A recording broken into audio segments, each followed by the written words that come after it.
دوباره ساڵتان لەبێ خۆشەویستان بانی هەم لایەکتان باش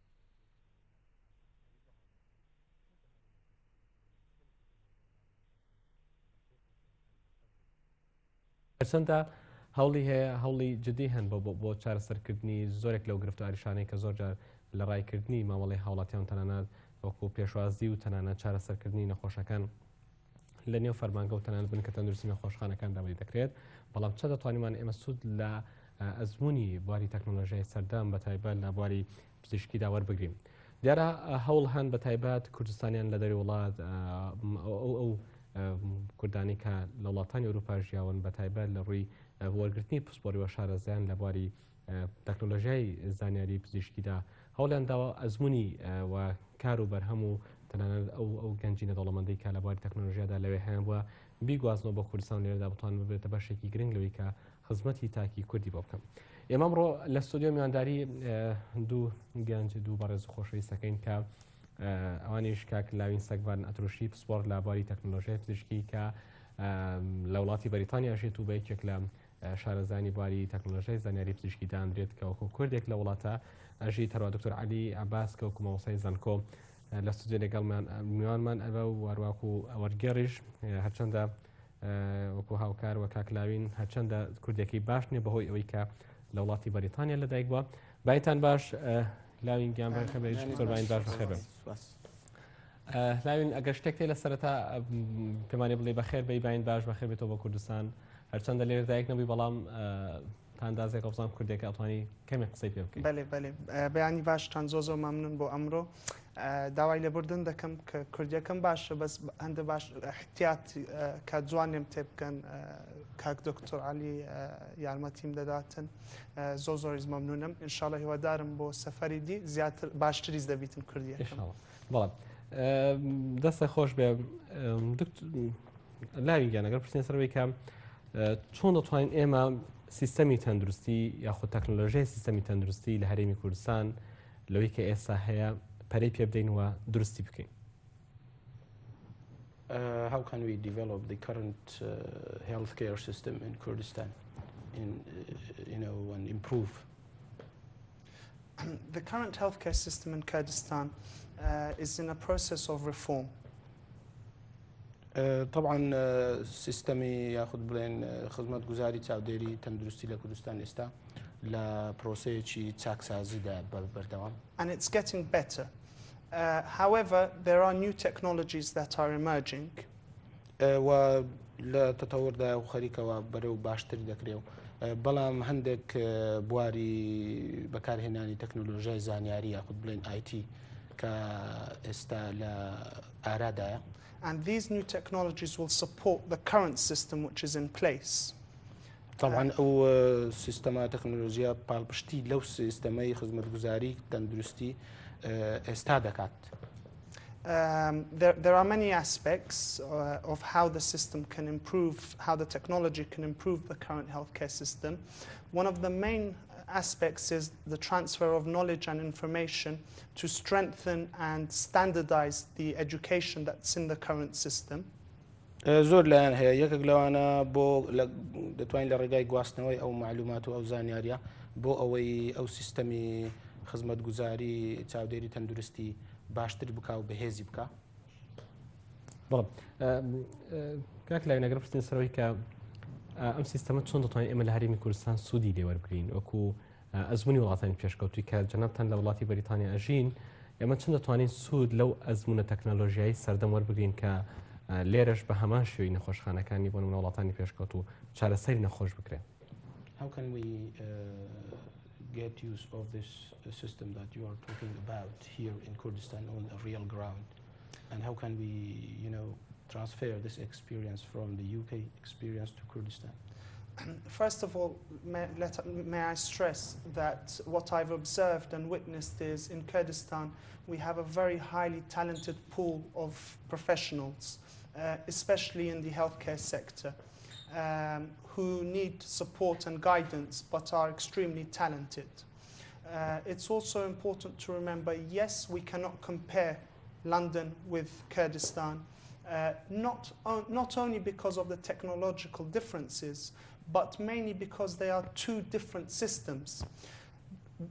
But what we can do is we can learn the values from the British system and bring these values and with these values embed it into the Kurdistan system. Okay. سەبارەت بە ئەوەی کە ئەو پرسیارێک جەنابتان تێبینیم کردووە کە لە کوردستان بەڕاستی کەسانێکی شارەزا و پسپۆڕی زۆر باش هەن کە دەتوانن وەتوانیویانە لە بواری خزمەتگوزاری تەندروستی و چاودێری تەندروستی هەنگاوی زۆر بنێن و خزمەتێکی زۆر بکەن بەڵام ناتوانین ئێمە بەراوردی کوردستان بکەین بەلەندە نەک تەنها لە بواری تەکنۆلۆجیا بەڵکو لەبەر سیستەمیش لەبەرەوەی سیستەمەکەش جیاوازە بە هەر حاڵ هەندێک بەها و قیەم و هەندێک مەبادیع هەیە کە پێویستە لە بەرچاو بگرین لە بواری خزمەتگوزاری چاودێری تەندروستی. And the foundation of any healthcare system is the use of information, but to use that information strategically, to create value from that information, it's very important to have a concise data system. One of the things that we could bring to Kurdistan through biomedical informatics, my field, is having patient records, electronic patient records, connecting different hospitals electronically.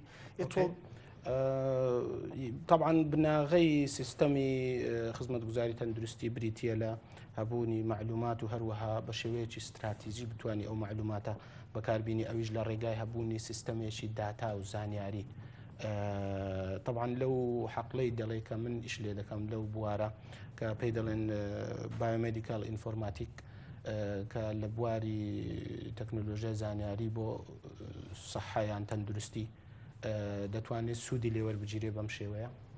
The weapons of defense of today is education and technology. Kurds are, Kurdish population, the Kurdish people are a very talented workforce, so we need to build on their technological education. طبعا تشي استاد دزانين ئێمە کە دەتوانین لە ڕێگای دووشت زۆر خزمەت بکەین و بەرەو پێش بچین ئەوانیش پەروەردە و تەکنۆلۆجیا خەڵکی کوردیش بەڕاستی بەهرەیەک و توانایەکی زۆر باشی هەیە لەم بوارانە. بەڵێ منەوە پرسم سەرەوەی کە کاک لاوین کەڵپوەرگرتن لە ئەزموونی تەکنۆلۆژیای تەندروستی وڵاتی بەریتانیا وەکو وڵاتێکی پێشکەوت لە بواری تەکنۆلۆژیا ئەو خزمەتی کە بەوان گەشت لە چه ئاستێکدایەوە چۆن توانین ئەم ئەزموونی ئەوان ئەم تەکنۆلۆژیای ئەوان بگایزن بە هەرێمی کوردستان وەک چۆن ئێمە لە سەرەتاوە لە خاڵە سەرەکیەکانەوە دەستمان پێکرد و ئێستا گەشتێکی زۆر باشی ئابووری لە هەرێمی کوردستان و بەرهێنان دەکرێت و بواری کەرتی تەندروستیش پێشکەوتنی باشی بەخۆبین چۆن توانین ئێمە سوود و ئەزموونی ئەوان وەربگرین. Would you please tell us or suggest how can we transfer or get use of the UK system as we said? As you know, they have also started maybe from very primitive or introductory stages, but now they are very advanced. So how can we imitate them or transfer this experience? The first step is to support healthcare Kurdish or in particular Kurdish healthcare professionals that are abroad to come back to Kurdistan and offer their skills and experience, not to replace but to support the professionals that are on the ground in Kurdistan. یەکەم شت ئەوەیە کە پێویستە ئێمە پاڵپشتی لەو کەسە بەتوانە و شارەزایانەی خەڵکانی کورد بکەین کە لە دەرەوەنا دەتوانن لەو بوارە خزمەت بکەن و کەسانی پرۆفێشناڵن خزمەت بە کوردستان بکەن. In terms of advancement, it's like building a house. You need to have a foundation. We as Kurds need to work collaboratively and build the foundation first in Kurdistan, and then we will expand and advance. يكم شد هر وقت دزاني طبعا اما وكو اويا خانويك بنا بكي دروس بكي بيسمى ببناغيتي بتوهيا كواتا هنگاوي سرشي بيستا اما بناغيتي بتو دابنين انجا هول بدين برو هنگاو كاني داهاتو برو بيشكوتني زياتر. And one of these foundations is this system that I am talking about. It will create a system which will allow accountability, transparency and integrity of patients, of the way that care is taken with the use of technology. طبعا بناغيش بريتيا لا سيستم لهبوني سيستميشي شفاف رون هروها برپرس حسب لبرسينو بكا حسب برپرس زيارتي بكا هروها سيستميشي وكبلي دسباتشي نزاهي تدابت. كاكلاين شلون تواني اما لهرمي كردستان ام سيستم پیاده بکەین یاخود ئیتر لەناو فەرمانگە و نەخۆشخانە بریکە تەندروستیەکاندا بەکاریان بهێنین و ئیتر لە خزمەتی تاکی کۆمەڵگای کوردستان. What about if we want to use this system in the healthcare centers, in the hospitals, to receive or to deliver this service to the patients in Kurdistan region? Absolutely. This is the aim of this system that I'm proposing, because it will allow a connection. It will connect all these different healthcare hospitals. In the future, even the private hospitals can be connected to the public. There will be communication. There will be transfer. One of the important pillars of this system, if implemented in this setting, will mean equality of both disadvantaged patients and advantage in terms of financial status. طبعا یەکێک لە خاڵە سەرچەکانی ئەم دەربارەی پرسیاری بەڕێستان ئەوەیە کە ئەگەر ئەم سیستەمە تەطبیق بکرێ بەکار بهێنرێت جێبەجێ بکرێ ئەمە دەبێتە خاڵێکی لێکبەستنەوە تۆڕێک دروست دەکات لە نێوان گشت نەخۆشخانەکان و بنکە تەندروستیەکان نەک تەنها لە کەرتی گشتی حکوومەت بەڵکو لە دەتوانن نەخۆشخانەکانی ئەهلیش بە نەخۆشخانەی حکومی ببەسترێتەوە هەروەها وەکو بڵێن یەکسانیەک دروست دەکات لە ئەرک و ڕۆڵ و مافەکانی هەموو لایەک. And the equality, so it will create equality between poorer patients. It wouldn't matter what your financial status is. It will ensure that all the Kurdish patients have the same quality of care that they should be receiving. و بە شێوەیەکی یەکسانی و دادپەروەرانە ئەو خزمەتگوزاری چاودێری تەندروستی دەگەێنێتە هەموو تاکێکی کورد بەبێ جیاوازی بابەتی مەسەلەن مەسەلەی هەژاری و دەوڵەمەندی. کاک لاوین لە هەرێمی کوردستان ئەتوان بڵێن بەهۆی ئەزمموی چەند ساڵی باری کارکردن لە بوارە جیاوازەکاندا ڕەنگە سەرەتا ئەندازێ قرس بێت بۆ کارکردنی متایبەت بابەتێکی لەو شێوە خۆت پرۆسێکی لەو شێ بەڵام هەنگاونان بەر ئەو کارە ئەتوان بڵێن ئاسوودەیمان پێ دەبەخشێت بۆی کە ئێمە دەتوانین سوود لە ئەزمموی تەکنۆلۆژیای سەردەمی باری پزیشکی وەربگرین. ئەمە چەند دەتوانێت ڕێگری بکات لە بەرامبەر زۆری بۆری ئەو دەرمان و تەنانەت موادە ئێکسپارانەی کە بۆ نمونە هاوڵاتی وەری دەگرێت لە دەرمانخانەکانی یاخود کاتێ دەگات هەرێمی کوردستان چۆن دەتوانین ئێمە کوالتیکی کۆنتڕۆڵی تەندروستی لە باری تەکنۆلۆژیامان دەهابێت کە خزمەت بە مرۆڤایەتی بکات. How can this system help in having a very good solid quality control regarding medication and medicine and to prevent the expired medicine to enter into Kurdistan? One of the advantages of such a system is that it will be like a database which will include, it will have inputs of all this different information. It will act as a barrier to promote or sell expired medication. ئەو سیستەمە بریتیە لەوەی کە لە ڕێگای ئەم داتابیسەوە دەتوانی ڕێگری بکەی بربەستێک دابنەی بۆ نهاتنی دەرمانی ئەکسپایر. I am sad to see that in Kurdistan there is expired medication on the market. There's medication that is that shouldn't be prescribed in terms of, for example, antibiotics, etc. But such a system of information will allow accountability. We will know who's been given what medicine. It will record the batch numbers. It will have fields which will record all the different aspects of that medication. Even in the future, border control may wish to use such a system or have such a system all integrated to have one system. So we will be seeing what's going in, what's going out, who's been given what. For example, in hospitals, if a patient has been given a particular medication, we will be able to trace back to who gave that medicine, maybe 5 years down the line. So we will be thinking long term, not just short term. سەبارەت بەو پرسیارە بەداخەوە ئێستا لە کوردستان دەبینین دیاردەی یاخود بڵێن ئەو کێشەی هەبوونی دەرمان ئەکسپایر هەیە، بەڵام ئەگەر ئەو سیستەمەی جەنابیان باز دەکات تەطبیق بکرێت طبعاً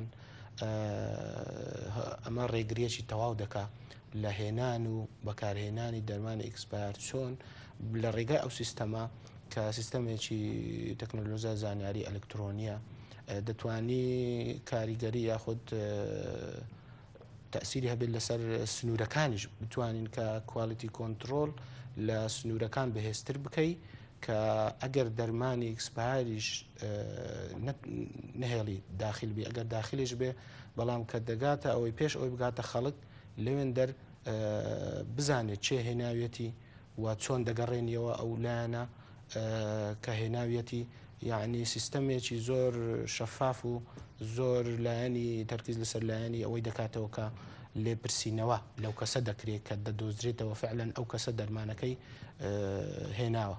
And it's not a big change. It's supporting the current system. It will act as a supporting mechanism to improve the current system. وأو سيستمش براستي گۆڕانکاری نییە لە سیستەمی تەندروستیان بڵین لە سیستەمی چاودێری تەندروستی نەخێر بەڵکو ئەمە پاڵپشتیەکە یعنی تەواوکەری سیستەمی چاودێری تەندروستی ئێستا زۆر بەهێزتری دەکا و زۆر بەرەو پێشتری دەبا. بەڵێ ئەگەر لە سەبار بە دەرمان ئەمە پرسیارێک لە کاکلایەن بکەم لەوەی کە لە وڵاتانی ئەوروپاوە باوەکە ئەگەر نەخۆشێک کاتێک سەردای نەخۆشخانێک یاخود فەرمانگەیەکی تەندروستی دەکات گەر زۆر پێویستە بێت داودەرمانی پزیشکی بۆ نانووسرێت. ئەمە لە هەرێمی کوردستان ڕەنگە جیاوازیەک هەبێت نەخۆش پێویستی بۆ زیاتر حەز دەکات داودەرمانی زیاتر بۆ بنووسرێت زیاتر عیلاجی پێ بدرێت ئەنجا ئەم هەز بە ئاسوودەی و ئارامی دەکات. ئەمە چەندە دەتوانێت ئەم جۆرە ئاریشە و گرفتانی نێوان نەخۆش و پزیشک و تەنانەت نەخۆشخانەکەم کاتەوە. You know, maybe in Europe and in the developed countries, the physicians, doctors do not easily prescribe medicine for patients. But here it is something like it has been a tradition or you know, psychological thing that if you go to a doctor and he or she does not prescribe any medicine, you feel that he has done or she has done nothing. How can we you know eradicate this phenomenon? Yes, that is true. And here there is a cultural difference. The culture is, and I can relate this to my own family. For example, my grandmother, she may go to an hospital, she may have an infection and given an antibiotic, and the doctor might say you don't need it or you don't need it. She will insist on having medication, and if she's not given medication, then she will say, oh, he's not a good doctor. This comes in education. This type of system, by advancing technologically, we will be improving our education and our capacity. By continuing our professional development, professional education, we are able to slowly move this cultural phenomena. Yes, it's an issue. I mean, yes, it will take time, but it's not impossible. سەبارەت بە پرسیاری بەڕێستان بەڕاستی ئەمە بۆتە کەلتورێک هەیە بۆ نمونە من فعلا کە ئەگەر داپیرەی خۆم نەنچی خۆم مەسەلەن بچێتە دکتۆر داوای چارەسەر بکات دکتۆریش هیچ شتێکی بۆ ننووسێ لەوانەیە فعلا یەکسەر دەڵێ ئەمە دکتۆرێکی باش نییە بەڵام خۆی وان نییە خۆی زیاتر ئەمە پەیوەستە بە ڕۆشنبیری تاک و کەلتور و فەرهەنگی ئێمە دەربارەی نەزڕامان لەسەر چۆنیەتی چارەسەرکردن و سەردانی دکتۆر و پزیشک ئەمە دەتوانین بەڕاستی لە ڕێگای ئەو توانە و لە ڕێگای بەهێزکردنی یعنی ڕۆشنبیری تەندروستی سەقافەی سەحی دەتوانین ئەمە بەرەو پێش ببین و دەتوانین ئەو کەلتورە بگۆڕین کە لە بەرژەوەندی هەم دکتۆرە هەم نەخۆش.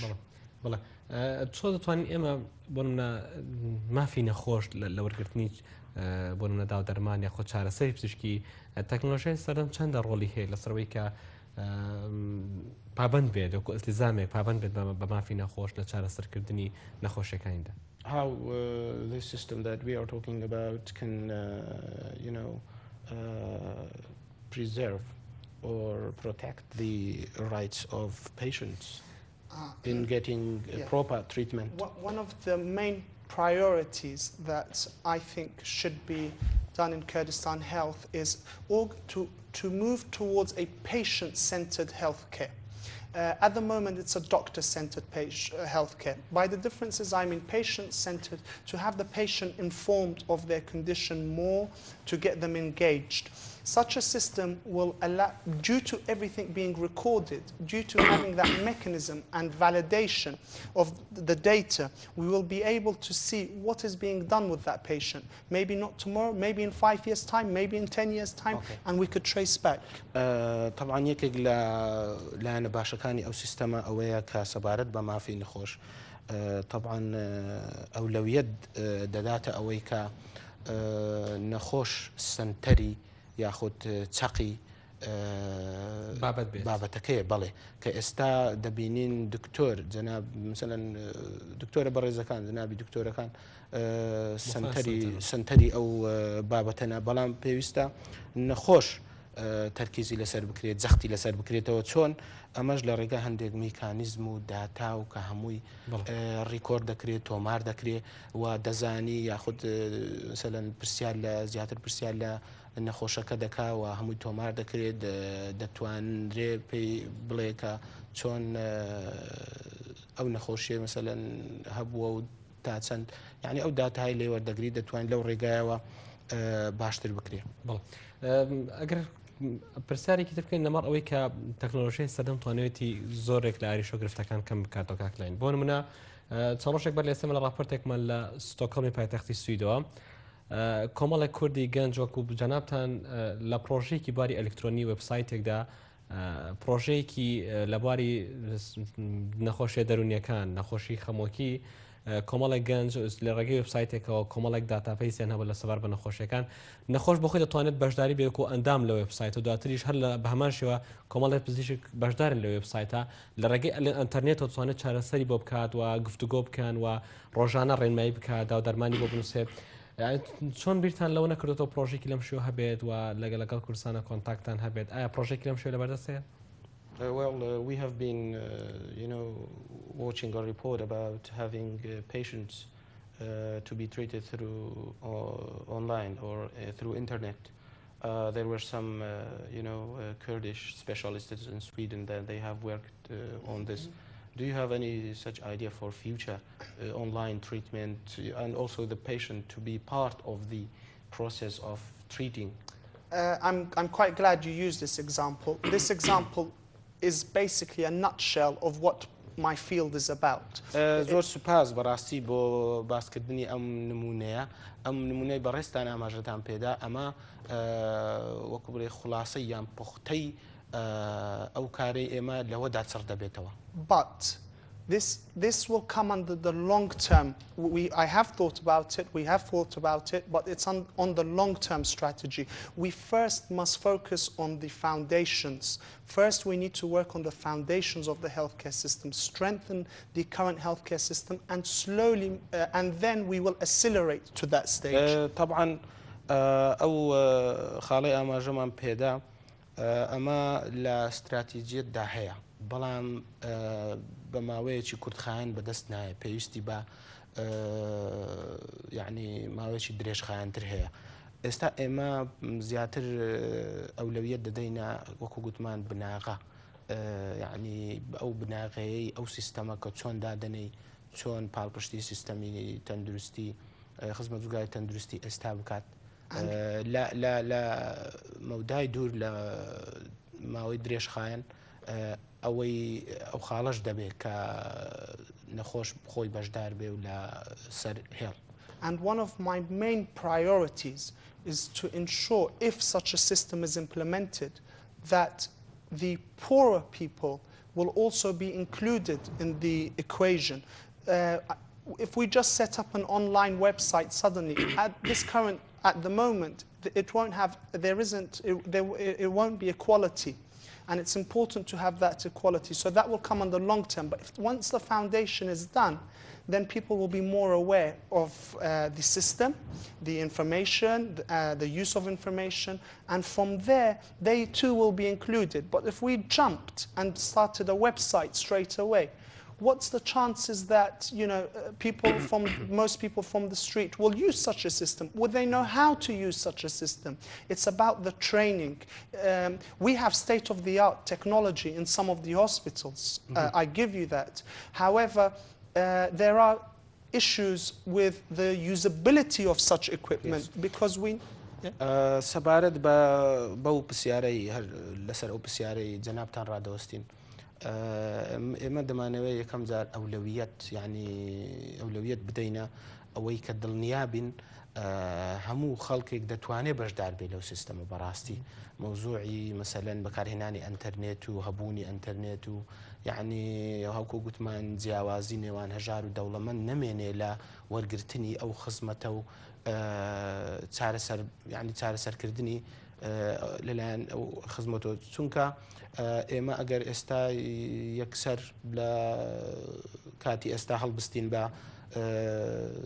دانانی وێبسایتێک طبعا ئەمە لەوانەیە هەموو کەس نەتوانێت سوودی لێوە بگرێ و بەشدار بێت بەڵام ئەمە وەکو گوتمان لە بناغەوە دەست پێ دەکەین بەرەبەرە خەڵکەکە ڕادێنین لەسەری هوشیاری بۆ دەکەین ڕاهێنانی پێ دەکەین اینجا لە داهاتوودا پێدەچێت ینی ئۆتۆماتیکیەن خۆی بێتە ناو بابەتە. دکتۆر کاک لاین ئێوە پرۆژە ئێوەیە کە ئێستا تەکنۆلۆژیای باری تەندروستی لە هەرێمی کوردستان کە بکەم خۆش باستەوە بکەین قۆناغەکانی ئەم پرۆژە ئێستا لە هەرێمی کوردستان بەچی گەیشتووە لەگەڵ دانی پەیوەنددارە بەکوێ گەیشتون چۆن کەی بڕیار دەست پێ بکەن و ئایا کوردستان پێکردووە گەیشتۆ بەکوێ؟ Well, have you proposed this system to be implemented here, and in what stage have you reached regarding implementing this system with the Kurdistan regional government? I have proposed the system to the Kurdistan regional government. However, and at the moment, I'm still in the process of meeting different individuals within the government. However, most importantly, I'm also researching on the ground to see the adaptability of such a system as well, which is important, and to get an idea, because we can't just any system we see around the world and just automatically bring it and put it in Kurdistan. That won't be successful. طبعا او بروجرام بيشنيار كرد بو حكومة واستاش من بردوام ل سەردانی و بینینی ئەو خەڵکانی کە بەرپرسن لەم بوارە و بەردەوامیش دەبین لە ڕووپێوی خۆم دەڵێ من بەردەوامم لە زیاتر دیراسە و توێژینەوە و ڕووپێوی لەسەر ئەرزی واقع کە ئایا لە کوردستان چۆن دەکرێت ئەمە تەطبیق بکرێ پێویستە ئایا زەمینە لەبارە ئایا بارودۆخەکە لەبارە ئایا چۆن بتوانین بیگونجێنی لەگەڵ ئەم بارودۆخە ئێستا. And one thing just to add to the training question that you asked me previously, it's important to highlight that just because I'm from London or there's people coming from abroad, it doesn't mean that we are better or more knowledgeable than the people that are in Kurdistan working every day in their field. What it means is we have a connection. We will be able to transfer knowledge. Believe me, there are some things, even though my field is technologically advanced, that I have learnt from my Kurdish colleagues in Kurdistan. Yeah.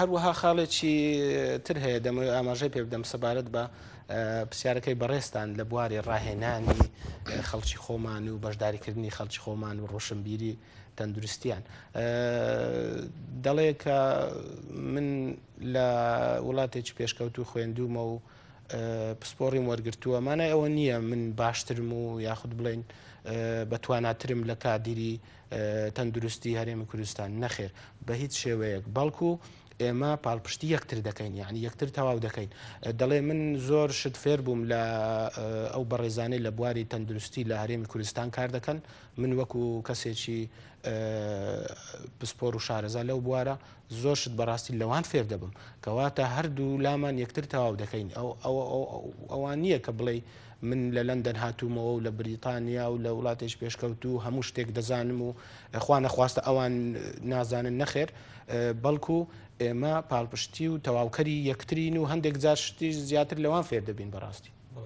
منەوێت دو پرسیار لە کاکلاوێن بکەم وەکو کوردێک چەندە گەشتبینی بۆی کە سیستەمی تەندروستی لە هەرێمی کوردستان باشتر دەبێت کە جەنابتان لەدایکبووی بەریتانیان و لەوێ ئەژین. How far are you optimistic about the current healthcare system and do you think that it will be improved and developed based on your experience in a developed country like the United Kingdom? Every system has flaws. Rome was not built in a day. Kurdistan has developed immensely since the last 10 years. We have to develop it further. What will we achieve by being negative? We won't go forward, but if we are positive, optimistic, we will achieve our goal. One of the things, I mean, if you look back through Kurdish history, they told us we will never have autonomy. If we gave up then, would we have reached the stage where we have reached today? And it's the same today for health. طبعا هیچ سیستەمێک بەبێ کەم و کوڕی نابێت و پندێکی ئینگلیزی هەیە دەرێ شاری ڕۆما بە یەک ڕۆژ بنیاد نەندراوە یعنی وەکو بڵێ لە شەو ڕۆژێکدا نەبووە کاتی ویستووە کوردستانیش طبعا دەزانین بە زۆر قۆناغدا تێپەڕیوە تا ئێستا بەرەو پێشتوونێکی زۆر کراوە خاڵی پێویستە ئێمە خاڵی زیاتر پۆزەتیڤانە یا گەشتبینانە بیر بکەینەوە ئەگەر تەنها لایانی ئیجابی یاخود لایانی سلبیمان لەبەرچاو بێت لەوانەیە نەتوانین پێش بکەین بەڕاستی ئەگەر هەروەها سەیری مێژووی کوردستان بکەین دەبینین لە کاتێکدا کە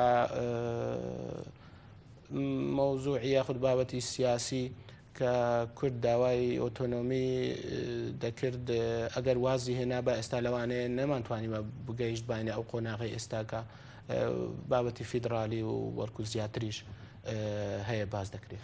And every Kurd, regardless of which country they are residing in, has an ambassadorial duty to offer their skills, knowledge and experience back to Kurdistan and the Kurdish people, to not forget their roots.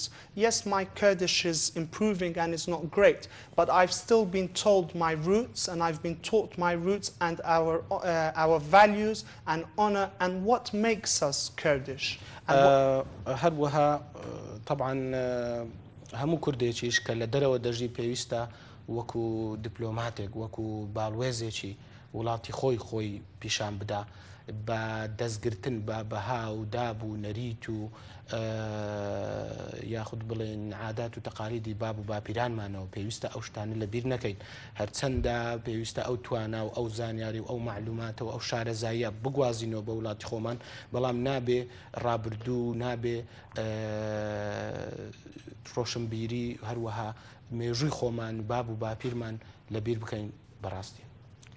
سپاسان دەکەم دەستە خۆش شەڵە کاتی تەوە جارە زیاتر بە کوردی گفتوگۆ دەکەین زیاتر پرۆگرامی باشتر دەکەین پرۆژەکەشگەی تەجربەجێکردن ئێمە زیاتر دەوڵەمەندتر دەستان خۆش بێ سپاس دکتۆر سپاس بۆ لای ئینستاگرام ئەترۆشی پسپۆڕ لاباری تەکنۆلۆژیای تەندروستی هەروە دکتۆر عەلیاباس کەوکو مامۆستای زانکۆ و وەرگێر لەگەڵ مام دەستەکان تا خۆش بێ سپاس خۆشەویستانی پرۆگرامی بەیانی باش کوردستان ناوبڕێکی کورد دێنە وڵات